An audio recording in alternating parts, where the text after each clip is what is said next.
നടിയെ തട്ടിക്കൊണ്ടുപോയി പീഡിപ്പിച്ച കേസിലെ ഗൂഢാലോചന അന്വേഷണം പുരോഗമിക്കവെ ഞെട്ടിക്കുന്ന വെളിപ്പെടുത്തലുമായി പോലീസ്. നടൻ ദിലീപ് 3 വിവാഹം കഴിച്ചതായാണ് പോലീസ് പറയുന്നത്. ആദ്യ വിവാഹം സംബന്ധിച്ച വിവരങ്ങൾ തേടി പോലീസ്. നടി മഞ്ജു വാര്യർക്കും മുൻപ് ദിലീപ് വിവാഹിതനായിരുന്നു അത്രേ. അകന്ന ബന്ധുവായ യുവതിയാണ് ദിലീപിന്റെ ആദ്യ ഭാര്യ.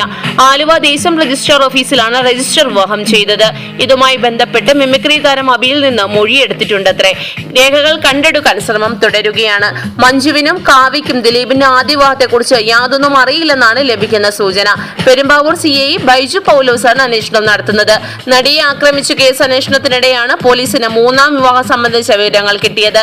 സിനിമയിലെ ദിലീപിന്റെ അടുത്ത സുഹൃത്തുക്കൾക്ക് മാത്രമേ ഇതേക്കുറിച്ച് വിവരമുണ്ടായിരുന്നുള്ളൂ. ദിലീപിന്റെ 3 വിവാഹവും പ്രണയമായിരുന്നു.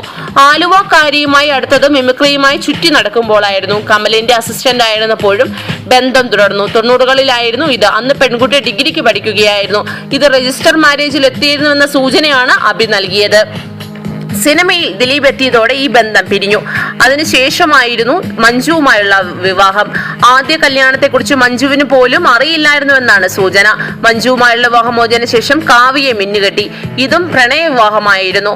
സിനിമയിലെത്തി മഞ്ജുവുമായി അടുത്ത പ്രണയത്തിലേക്കും പിന്നീട് വിവാഹത്തിലേക്കും എത്തുമെന്ന് ഉറപ്പായതോടെ ഈ യുവതിയെ ഒഴിവാക്കുകയായിരുന്നുവെന്നാണ് പുറത്തുവരുന്ന റിപ്പോർട്ടുകൾ. എന്നാൽ ഈ വാർത്തയോട് കാവ്യയുടെ അമ്മയായ ശ്യാമള ഇപ്പോൾ പ്രതികരിച്ചിരിക്കുകയാണ്. താൻ കാവ്യയും ദിലീപുമായുള്ള ബന്ധത്തെ എന്നും എതിർത്തിരുന്നുവെന്ന് ശ്യാമള തുറന്നു പറയുന്നു.